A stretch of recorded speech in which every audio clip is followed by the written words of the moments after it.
So hi guys, mao din ni akong trabaho gahapon guys. Tong birthday na ako.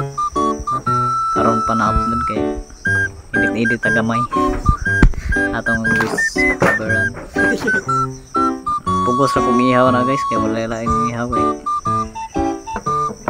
Kaya mag-birthday ko sa una si Papa may tig-ihaw. Karon na ako nag-ihaw noon. Kana nga manok guys, sinatag na sa akong maguwang. Ibagbahugan ako nga sunoy nga manggihatag ako nag-ihaw. Lugay pagigay namatay. Kini laging di ka balo mo ihaw. Pagkapatay sa manok, imulbulan na din nato kay para madali. Kay pag-abot ni ate, hinlo na. Higo na lang siya magluto.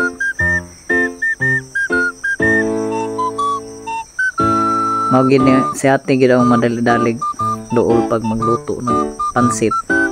Ug sabaw okay ra, kabalo man tam sabaw.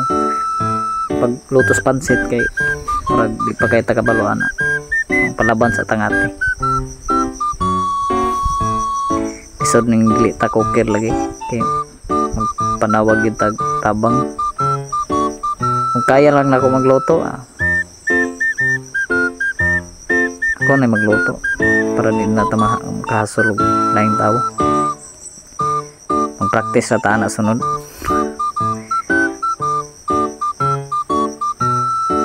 Ano na paspas sa ginlo guys, kay para madali.